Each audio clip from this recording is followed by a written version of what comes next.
Dios les bendiga, estimados hermanos, hermanas, una vez más, bienvenidos a la Escuela Bíblica Dominical de Adultos de la Iglesia de las Asambleas de Dios en El Salvador. Un gusto, un placer el estar una vez más este día domingo en este canal para compartir siempre nuestra clase de hoy, ya que no podemos estar en nuestros templos donde nos reunimos para aprender de su palabra, pero aquí estamos, gracias al Señor tenemos esta bendición y estamos pidiéndole a Dios que nos provea los recursos necesarios para poderle transmitir a usted una programación o una presentación lo más fiel posible, lo más nítida posible. Gracias al Señor, como dije la semana pasada, estamos tratando de mejorar el sistema, el set de iluminación de acá donde estamos haciendo las grabaciones, y gracias al Señor pues poco a poco estamos mejorando esto. Y esa es la idea, poder llevar, transmitir la palabra de Dios hasta donde pueda llegar esta imagen y este audio con el que en esta hora estamos en este lugar. Vamos a entrar ya entonces en detalle a la lección de hoy. Hoy nos toca estudiar la lección número 16 de nuestra guía de Escuela Dominical de Adultos y estamos en la unidad 3. La unidad 3 se titula ¿Por qué necesitamos la Biblia? Eso es, lo comenzamos a estudiar la semana pasada. La semana pasada estuvimos hablando acerca de la autoridad de las Escrituras y ahora estamos hablando y vamos a comenzar a hablar sobre el tema la Biblia proporciona orientación moral. Entonces, ¿por qué necesitamos la Biblia? Porque la Biblia nos enseña y nos proporciona una orientación moral. Y es que el sometimiento a la enseñanza moral, el sometimiento a la enseñanza moral en la Biblia conduce a una vida buena y fructífera. Que si nosotros nos esforzamos por obedecer a la palabra de Dios, entonces pues las cosas van a caminar bien. Entonces, esto de la moralidad, estimado hermano, estimada hermana, lastimosamente, en este tiempo puede ser un tema difícil de hablar, incluso quizás para algunos medios polémico en algunos círculos sociales, porque muchísima gente en nuestros días cree que el concepto de moralidad se basa en ideas y virtudes anticuadas u obsoletas que ya no deberían de estar según algunas personas y que ya no se aplican para nuestro tiempo, lo cual es una verdadera mentira. Lamentablemente, la ética a veces se ve como un asunto de elección moral, se ve como un asunto de que la persona puede elegir personalmente, cada quien puede tomar sus propias decisiones, lo que es contrario a la palabra de Dios, porque la palabra de Dios ve la moralidad de una manera muy diferente. Las Escrituras nos enseñan que cada ser humano ha sido creado a la imagen de Dios y es importante. Y imagínese usted, estimado hermano, estimada hermana, cómo podría eso afectar la perspectiva de uno respecto a la moralidad. La lección de hoy pues trata de esto, ¿verdad? Trata de este tema y explora la manera en que los cristianos debemos vivir y debemos de ser portadores de la imagen de Dios, así como del nombre de Cristo. Y es que es importante recordar que allá en Génesis, como parte del Antiguo Testamento de la Torá, fue escrito originalmente para el pueblo de Dios cuando empezaba su búsqueda y conquista a la tierra prometida. Era una tierra llena de dioses paganos y la adoración a tales dioses falsos no involucraba la práctica de la moralidad. Sin embargo, desde el principio Dios se mostró como aquel que busca una relación santa con los seres humanos que Él mismo había creado y creó a imagen y semejanza de Él mismo. Entonces es importante que nosotros tengamos presente eso, que el Dios que nosotros servimos, adoramos, es un Dios moral. Así que es parte de sus atributos, ¿verdad? Es parte de los atributos de nuestro Dios, y eso lo hemos visto en nuestro reglamento local, que es parte de esos atributos. Entonces, atributos, o sea, es un atributo de Dios. Entonces, sí que se desglosa en diferentes aspectos la moralidad. Entonces, quiero leer bueno, no voy a leer, solamente voy a citar la lectura de este día, dado de que el tiempo siempre es nuestro peor enemigo. Quiero ser lo más corto posible para no cansarlo, no aburrirlo, pero sí que podamos aprender de la palabra del Señor. Así que yo le invito a que usted lea cuando tenga el tiempo necesario, o le ponga la pausa al video y lea Génesis capítulo 1, versículos 26 al 28, también Mateo capítulo 22, versículos 37 al 40, y Colosenses capítulo 3, versículos 1, luego 5 al 10, luego 16 y 17 y versículo 24. Y es importante que nosotros podamos tener claro cuál es la base cristiana de la moralidad. ¿Cuál es la base cristiana de la moralidad? ¿Qué me respondería usted si yo le preguntara, en este momento? Bueno, de hecho le estoy haciendo la pregunta, pero no estoy ahí para escuchar su respuesta. Pero ¿qué respondería usted si yo le pregunto cuál es la base cristiana de la moralidad?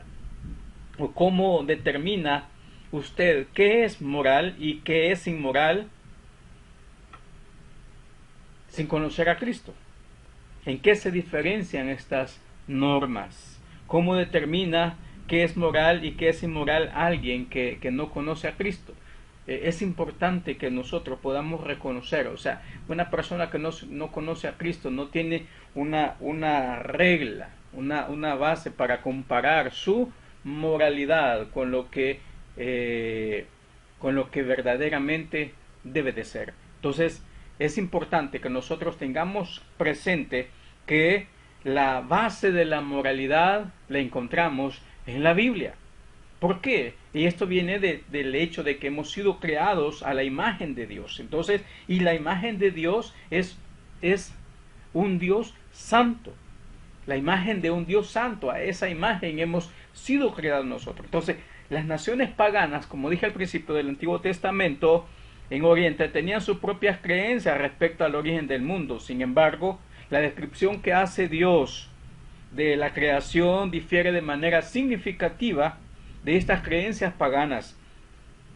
Y esas diferencias las podemos descubrir a través de la lectura de la palabra del Señor. Entonces es importante que nosotros tengamos presente que necesitamos la Biblia porque en ella vamos a encontrar las bases de la moralidad, las bases de una buena moral, no la moral que el mundo tiene como moralidad, sino la que Dios quiere que nosotros practiquemos como hijos suyos. Es importante que nosotros podamos tener claro esto. Por ejemplo, la Biblia afirma que hay un solo y verdadero Dios, creador del universo. Eso es lo que encontramos en Génesis capítulo 1, versículo 1, que todo mundo lo conoce, y dice que en el principio creó Elohim los cielos y la tierra. Entonces es importante que reconozcamos que el único creador es el Dios eterno. Entonces las diferencias también impactaron la manera en que la gente pensaba acerca de sus dioses y nuestro Dios. Querían que actuara como ellos pensaban. Sin embargo, el único y verdadero Dios es santo y espera que los que le servimos, los que le seguimos, también seamos santos. Esa es la ordenanza que Él dio a su pueblo, que así como Él es santo, los que le siguen, los que le sirven, tienen que ser santos. Eso lo encontramos ahí en Levítico capítulo 11, versículos 44 y 45, capítulo 19, siempre de Levítico, versículo 2, y capítulo 20, versículo 7, donde encontramos las exigencias que hace Dios a su pueblo, que es necesario que se practique la santidad. Entonces la santidad está bien apartado de la inmoralidad. Entonces la santidad está relacionada con la moralidad. Por esta razón, las bondades de la creación bíblica brillaron como un faro en el cercano oriente en la antigüedad. Dios es bueno. Dios creó el universo y Dios creó a la humanidad para que fuera única, una singularidad que todavía está vigente. O sea, no hay alguien parecido al ser humano en toda la faz de la tierra. O sea, el ser humano es un ser único.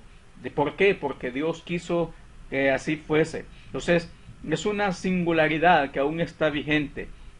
Se nos dio la responsabilidad de tener dominio sobre la creación, es decir, somos administradores de sus recursos. Eso es lo que dice Génesis 1, 26 al 28, somos administradores de los recursos. Ahora usted se da cuenta por qué es que el mundo está como está, por qué es que estamos así como estamos, que no estamos de la mejor manera, al contrario, estamos como habitantes de la tierra, pues estamos mal, porque nosotros hemos llevado al mismo planeta al caos en el que estamos viviendo. Entonces, Dios no tiene la culpa de esto, sino que somos nosotros los responsables. Entonces, ¿por qué? Porque Dios ha delegado ese privilegio, ha delegado ese privilegio al ser humano de ser sus administradores. Sin embargo, tal vez la verdad más profunda de este pasaje se encuentra en la declaración de que la humanidad fue creada a la imagen de Dios. Fue creada a la imagen de Dios. Y esa es la razón por la cual nosotros necesitamos ser personas morales. Amén.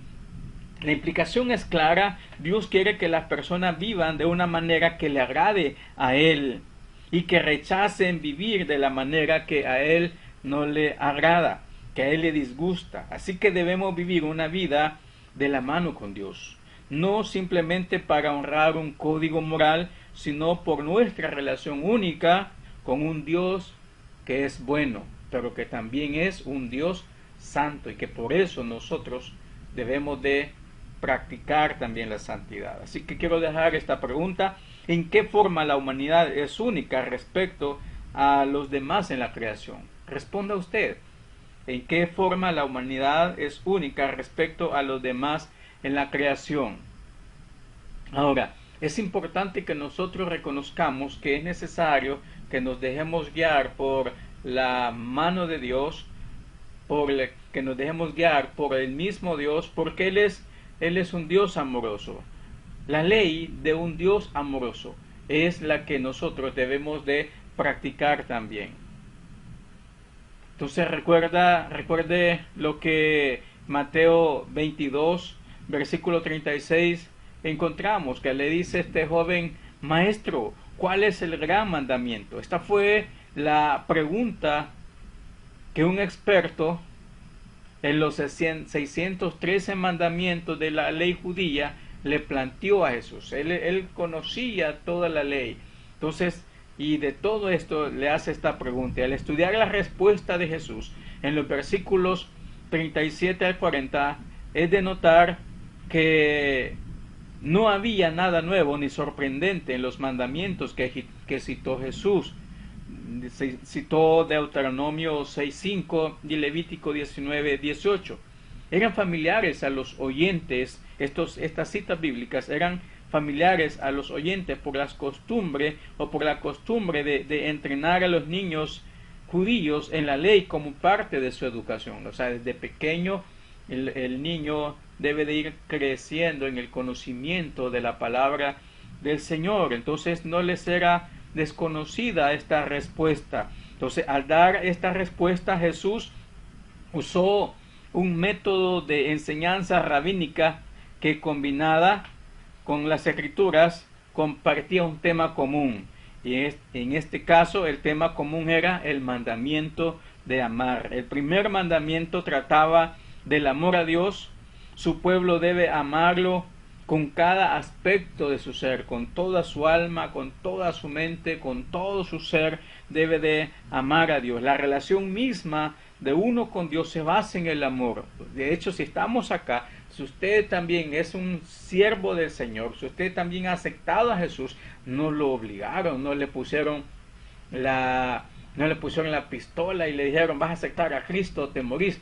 Bueno, por lo menos aquí se cuenta la historia de una persona que hacía así, pero es algo fuera de lo rutinario. O sea, lo común es que la persona tome la decisión por sí misma de amar al Señor, de servir al Señor. Entonces es importante que nosotros reconozcamos eso, que todo se hace por amor. Entonces el amor es el primer mandamiento. Luego el segundo mandamiento trataba con las relaciones entre las personas.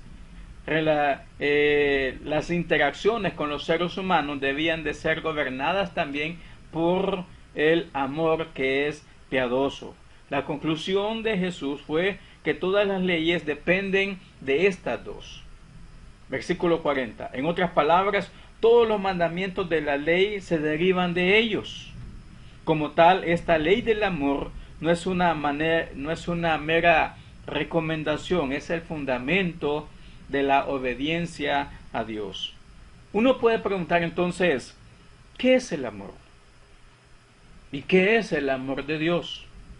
El amor de Dios es activo y es positivo, implica compromiso. Debido al amor de Dios, su pueblo debe comprometerse también activamente con todo su ser a amar a Dios y a los demás. Este amor es la fuerza motriz para hacer el bien y es también la base de la moralidad. Entonces es importante que nosotros tengamos claro, estimado hermano, estimada hermana. Quiero dejarle otra pregunta también. ¿Qué cree usted que significa amar al prójimo como a uno mismo? ¿Qué significa o qué cree usted que significa amar al prójimo como a uno mismo? Ahora, esta es una respuesta que usted la puede dar como usted cree, piense. De hecho, hay personas que dicen, no, si con que ni yo mismo me quiero, por ejemplo, pero eso es algo que no difícil de creer. ¿Por qué? Porque de alguna manera siempre nos vamos a amar. De hecho, cuando usted esté enfermo, se toma su pastilla, ¿verdad? ¿Por qué? Porque no quiere estar enfermo, ama su cuerpo. Entonces, por eso usted puede dar esta respuesta. Y cuando hablamos de prójimo, pues nuestro prójimo puede definirse como cualquier persona que entre en contacto con nosotros.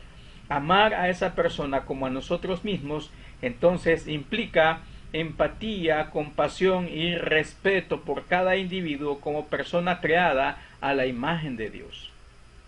¿Hay alguien a quien le cuesta amar de esta manera? A usted le estoy preguntando, claro, a usted le estoy preguntando. ¿Hay alguien a quien le cuesta amar de esta manera? ¿Cómo podría superar los sentimientos erróneos de practicar tal amor? ¿Por qué? Porque esta es la base para tener una buena moral.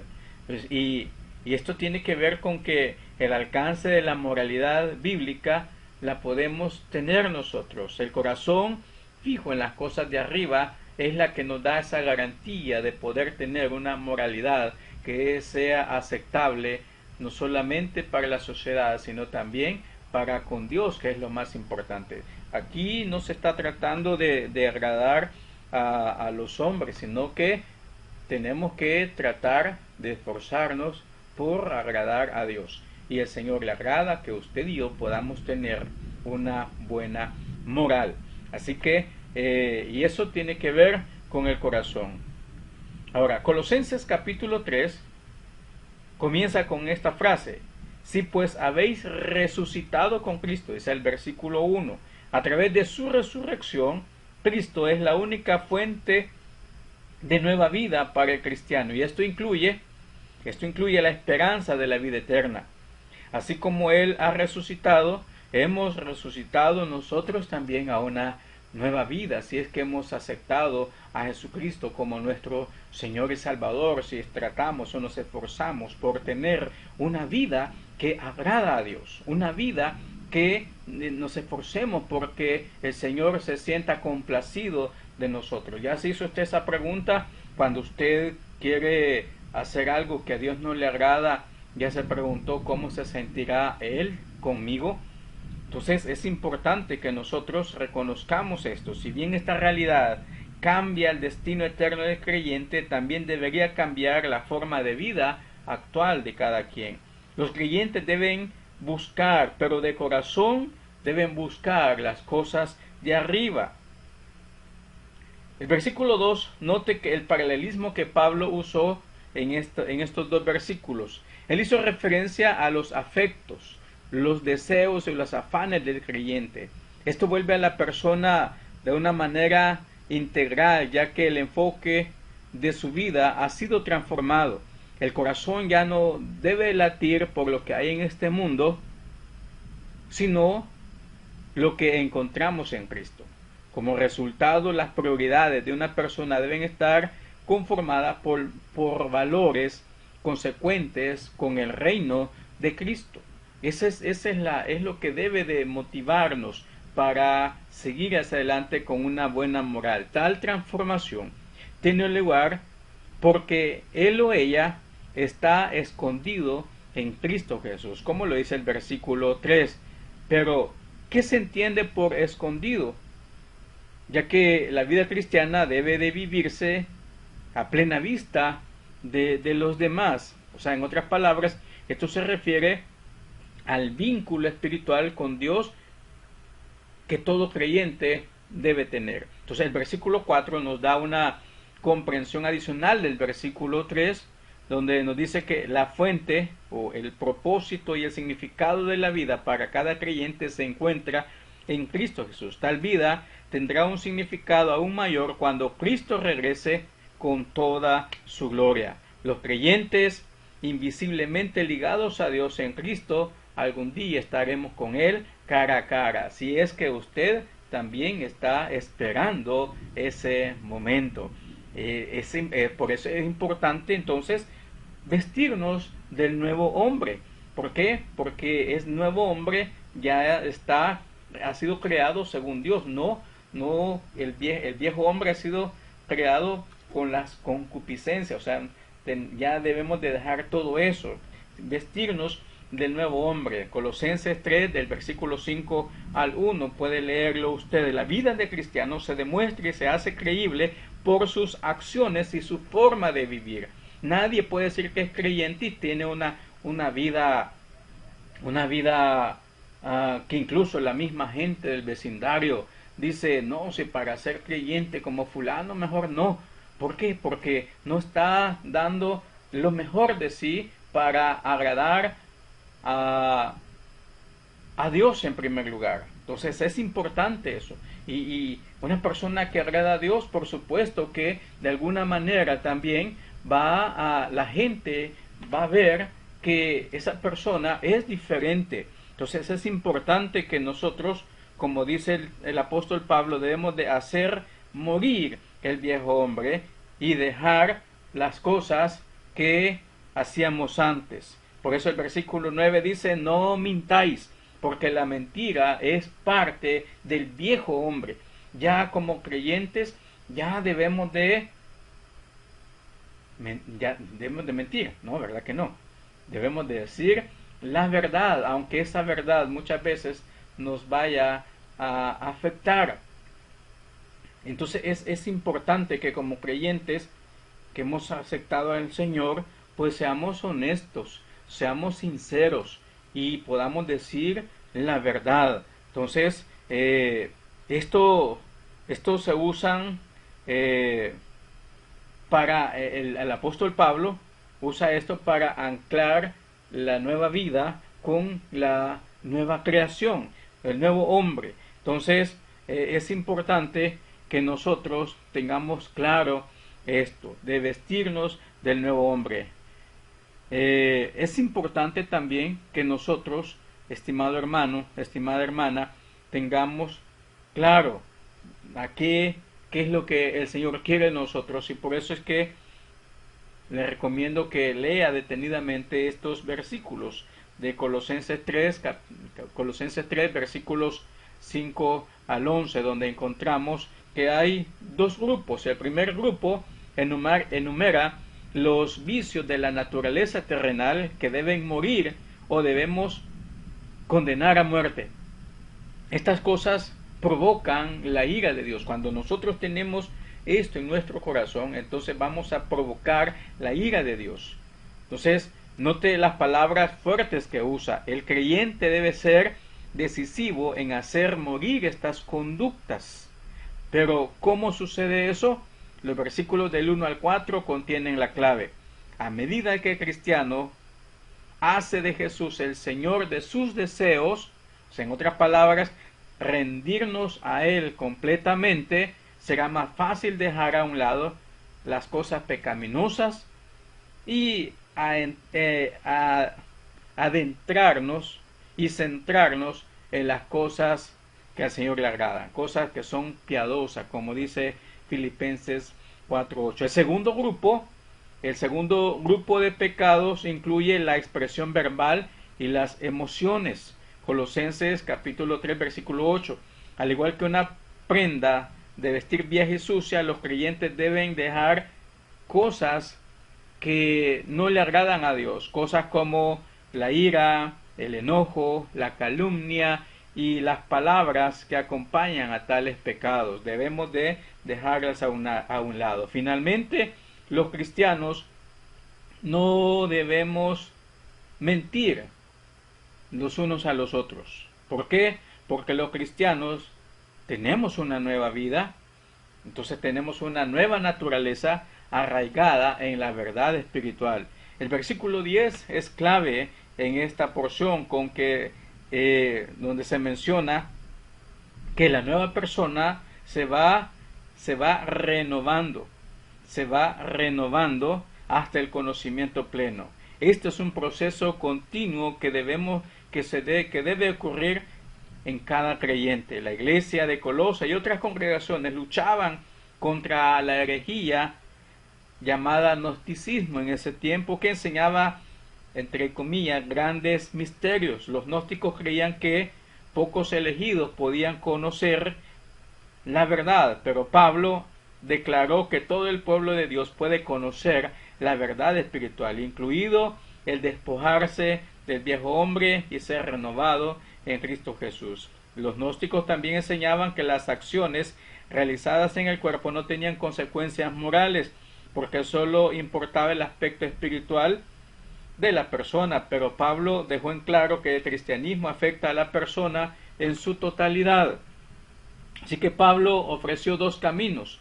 Podemos elegir andar en el camino del Señor o continuar en el pecado o con el viejo hombre. Esto comienza a componer nuestros afectos en las cosas que son correctas. Así que usted tiene la decisión, usted tiene el poder de elegir qué quiere seguir, qué camino seguir, el camino del viejo hombre o el camino del nuevo hombre. La meta de la moralidad bíblica, de hecho, la meta de la moralidad bíblica es, por supuesto, que nosotros podamos estar vestidos de virtudes piadosas, como dice Colosenses capítulo 3 versículos 12 al 14.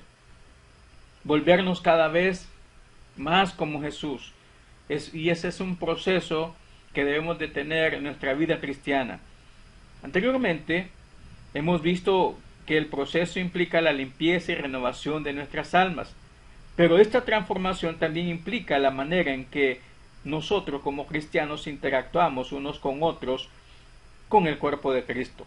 Versículos 12 al 17 de Colosenses 3. Esto podría llamarse amor en la práctica y refleja las virtudes que Cristo mismo nos muestra. El versículo 12 enumera los valores que demuestran respeto y diferencia mutua, ¿verdad? Observe cada uno cómo se enfoca en considerar a la otra persona en vez de sí mismo.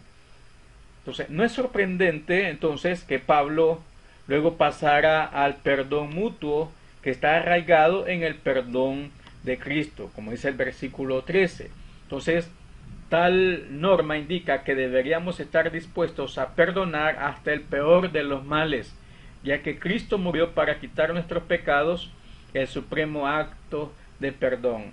Creo que no hay otro, eh, no hay nada que no pueda ser perdonado. Eh, Nadie nos ha ofendido tanto como nosotros hemos ofendido a Dios. Sin embargo, Él nos ha perdonado y Él espera que nosotros también podamos perdonar. Así que, una vez más, el amor está en el centro de todo cuando Pablo describe el fundamento de estas virtudes, la abnegación y el perdón. Se podría decir que el amor es el cinturón que ajusta y mantiene en su lugar a las demás virtudes. De hecho, Pablo usó la metáfora de una prenda de vestir en su descripción, y esto en los tiempos del Nuevo Testamento las personas a menudo llevaban vestimentas anchas y sueltas. Como resultado, a veces era necesario ajustarlas para ciertas actividades. Por lo tanto, la expresión ceñir sus lomos viene de esto, ¿verdad? De su vestuario. Si uno no se ajustaba a la prenda, no estaba preparado para hacer alguna acción o algún trabajo. Del mismo modo, si los cristianos no practicamos el amor, no estamos preparados para manifestar otras virtudes divinas. Entonces, el amor es algo clave en nuestra vida. Entonces, que el amor debe de ser algo que nosotros vamos a tener, que todo lo que hagamos, que todo lo que digamos, tiene que estar, su raíz debe de ser el amor. Entonces, es importante que nosotros tengamos claro esto, mi estimado hermano, mi estimada hermana, que nosotros pues debemos de tener esto clarísimo, clarísimo, clarísimo. Otra pregunta que quiero dejar ya para ir terminando es que esta que dice, ¿qué cree que significa que debemos perdonar así como el Señor nos perdonó? Como dice el versículo 13 del capítulo 3 de Colosenses. ¿Qué cree usted que significa que debemos perdonar así como el Señor nos perdonó? Entonces es importante que nosotros practiquemos esto.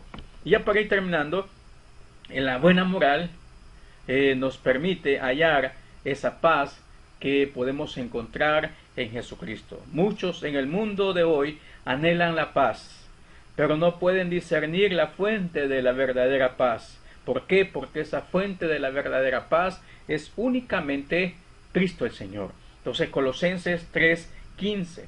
Dicha paz está estrechamente relacionada con otros aspectos de la vida cristiana. Por ejemplo, la acción de gracias, el mensaje del Evangelio y la comunión edificante de los unos con otros en el cuerpo de Cristo nos van a ayudar a esto. Estas cosas fluyen naturalmente en nuestra relación con Cristo. Al dar gracias a Dios, nuestra relación con Cristo, hallamos los medios necesarios para vivir en paz. Entonces, mientras la palabra de Dios mora en nosotros, viviremos en recta comunión con nuestros hermanos en Cristo Jesús, animándonos unos a otros y adorando al Señor juntos. Y lo más importante, podremos enfocarnos en la realidad que el Señor quiere, el servir a los demás. Realmente debemos de reconocer que también estamos sirviendo a Cristo. Este servicio es un terreno fértil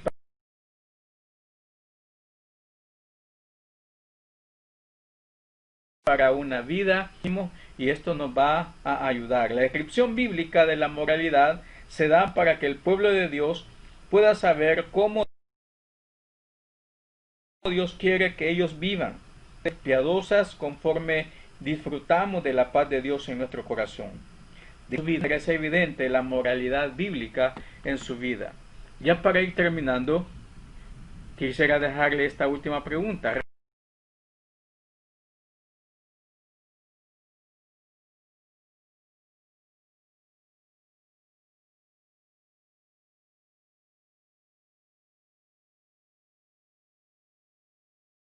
reconoce los imperfectos puestos en cosas piadosas, cada persona decide dónde buscar orientación moral y cómo definir lo que es correcto e incorrecto.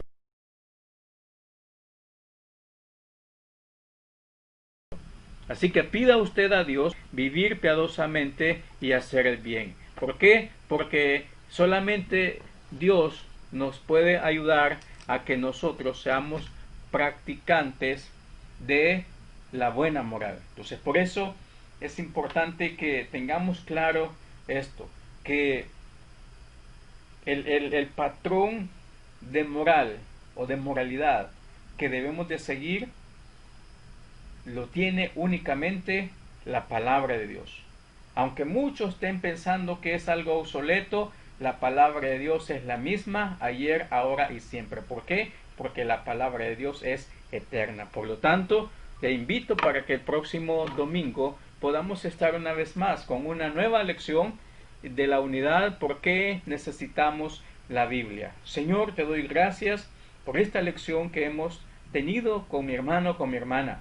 Padre, en el nombre de Jesús, sigue añadiendo bendición. Señor, y que cada uno de los que están viendo y escuchándome en este momento puedan amar tu palabra, Señor. Puedan amarla y escudriñarla, porque solamente en ella nosotros podemos encontrar la vida eterna, podemos encontrar la forma en la que tú quieres que nosotros caminemos en este mundo, nos comportemos en este mundo, nos relacionemos en este mundo con los demás. Señor, sigue añadiendo bendición a esta palabra y gracias por ese tiempo que me has concedido, Señor, de estar en este medio. En el nombre de Cristo Jesús. Amén. Amén. Bien, estimado hermano, estimada hermana, espero que hayamos aprendido, aunque sea un poquito, ¿verdad? Aunque sea un poquito, podamos tener claro esto. Entonces, y que nosotros podamos el próximo domingo, una vez más, estar en este canal para seguir estudiando la palabra del Señor. No sin antes también quiero dejarle el texto que teníamos para hoy, no se lo leí, pero está en San Mateo capítulo 22 y versículo 37. Jesús le dijo: amarás al Señor tu Dios con todo tu corazón, con toda tu alma y con toda tu mente. Mateo 22, 37. Jesús le dijo: amarás al Señor tu Dios con todo tu corazón y con toda tu alma y con toda tu mente. Una vez más, San Mateo 22, 37. Jesús le dijo: amarás al Señor tu Dios con todo tu corazón y con toda tu alma y con toda tu mente. Por cuestiones del tiempo y siempre porque quisiera hablar mucho más, pero el tiempo no me da, entonces por eso hasta se me había olvidado dar el texto. Sin embargo, aquí está y nos vemos la próxima semana. Que el Señor le bendiga. Amén.